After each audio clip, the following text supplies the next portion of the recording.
We were working pretty well as a team, and I'm going to sound a little bit odd here, but what motivates you as a soldier? It's not Queen and country. It certainly wasn't the higher ideals of the United Nations.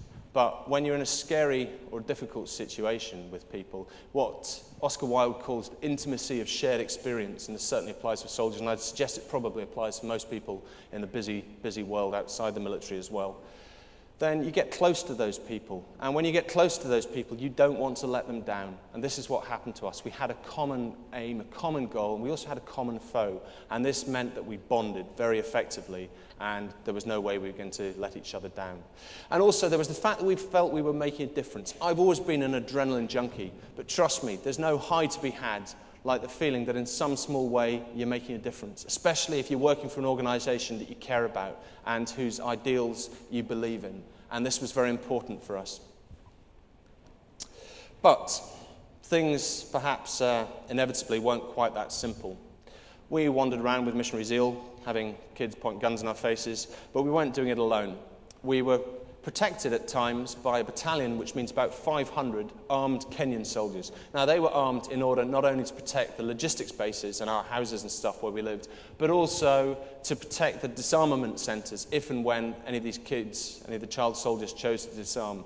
If there was no way of protecting ex-combatants from the local population, then as soon as they handed their guns in, then the local villagers would just come and carry out some act of revenge or retribution, and we had to do something to protect them. Now, it's no coincidence that the Kenyans had been given the hardest area to protect in Sierra Leone, and if it weren't for their professionalism, discipline, and bravery, I would not be standing here today talking to you. They were all good guys. So we were doing pretty well.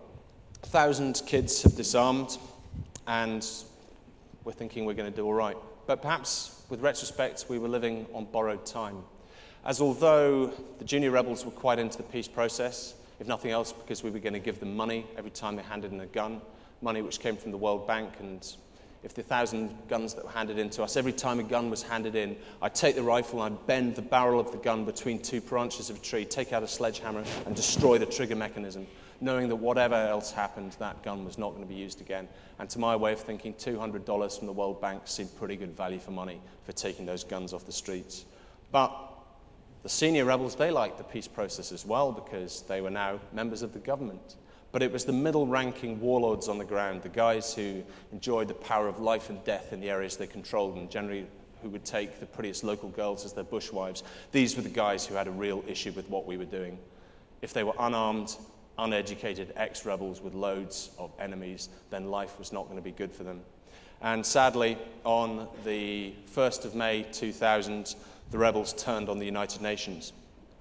I happened to be on my lunch break from one of the disarmament centres. So as I sat there 5 miles away from the disarmament centre, I heard the noise of gunfire in the distance. And as I was eating my pasta for lunch, little did I know that the afternoon shift was being taken prisoner. We heard some gunfire, and then we received some garbled instructions, first of all in Swahili on the radio, then in English, for us to go and investigate to see what was happening. And I was to have a couple of bits of really good luck this particular day. I jumped in a jeep with one of my UN colleagues, a Gambian officer called Joe, and we drove out through the gates of our compound. And as we drove out through the gates, somebody shouted that I was wanted in the operations room on the satellite phone. So I jumped out of the jeep, and my place was taken by Knut Jellestad, a Norwegian officer. We didn't see Knut or Joe again. We did hear what was happening, though, as Knut had managed to hide a walkie-talkie in his rucksack, and he'd managed to press the transmit button. And we listened to the noise of Knut and Joe being dragged out of their vehicles, stripped of their uniforms, tied up with wire, and then badly beaten.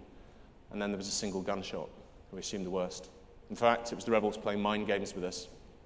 They'd found the radio, and they'd shot the radio. Both men were to survive after 3 weeks of hell in the hands of the rebels, but life was looking pretty grim.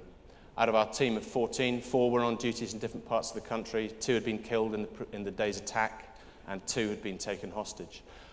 I found myself inadvertently not really looking for the position of being the new guy in charge. Our boss was gone, and although I was the youngest guy in the team, I felt that my best means of self-preservation and the best way of me not going mad, to be honest, was to keep myself busy.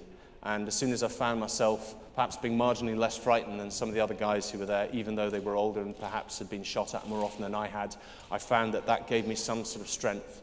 And I don't know what you guys find, but when things are going wrong, sometimes it's best to be the person in charge. And if not, then it's best to keep yourself busy, as otherwise you'll go mad.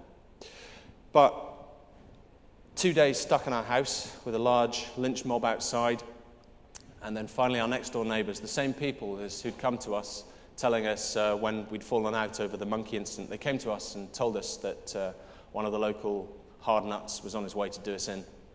And I remember thinking, well, we can't fight our way out of here.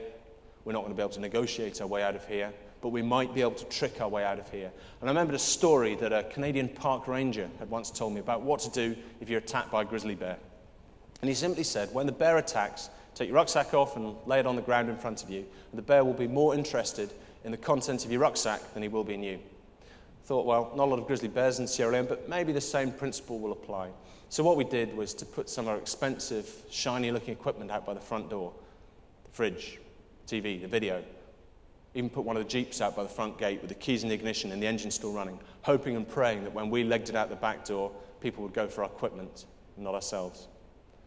A few deep breaths, counted to 10, then you've never seen 6 people run as quickly as we legged it out the back door. Trust me, 100-meter champion, nothing on the speed we ran out that back door. And the gamble paid off, as although we lost some expensive equipment, we didn't lose our lives. As the kids by the back, when they heard that there was some shiny stuff by the front door, of course they went for that. But it was pretty much out of the frying pan into the fire. We legged it 800 meters down the road to a bigger compound, a compound probably about 2 or 3 times the size of this conference hall here, where I met some new refugees who were going to be my best friends. And these guys, I'd not really met them before. I knew who they were. They were some other UN people. But basically, we were now bonded by the fact that we were the British guys there. And when we received news on the radio that Tony Blair had sent in 3,000 Paras and Marines with all guns blazing, ready to come and kick the shit out of the Revolutionary United Front, while clearly as a Marine, that was a good bit of news. In the short term, it was the worst thing I wanted to hear, because there I was as a member of the United Nations, and suddenly my neutrality had gone out of the window, because in the eyes of the rebels, and actually in the eyes of my UN colleagues as well, I'd just become one of the factions. We had suddenly become the duty shit magnets, the reason that the UN was being attacked, and it was a very, very difficult situation. But we agreed whatever else happened, we'd stick together. Luckily, some of these guys, I wouldn't have chosen them before we'd had the situation, because they didn't come from the same background as myself. But I think in real life, quite often, you don't always get to choose your team, and you have to get the best out of people and make it work. So from the left, one of the most highly trained men in the British Royal Navy, a chap called Paul Rowland. But slightly unfortunately in the circumstances, his speciality was as a nuclear engineer on board a Trident submarine.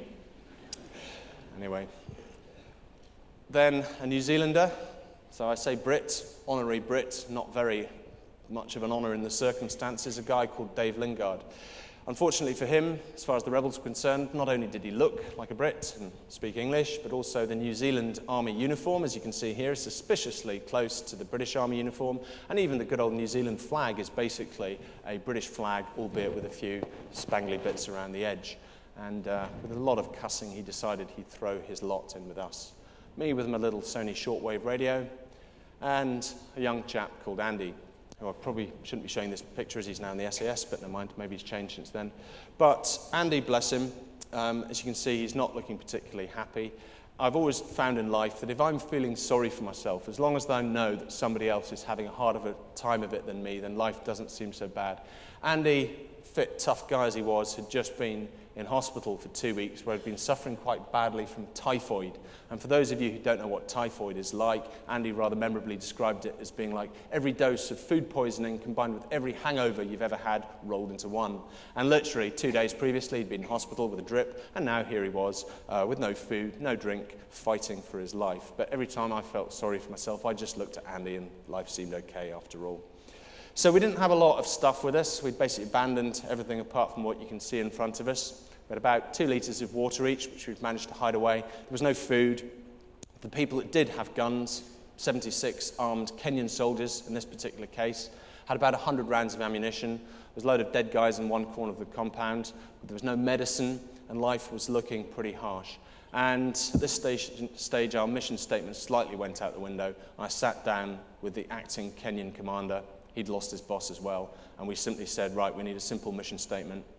And we said, for every one of me, I'll take 10 of you.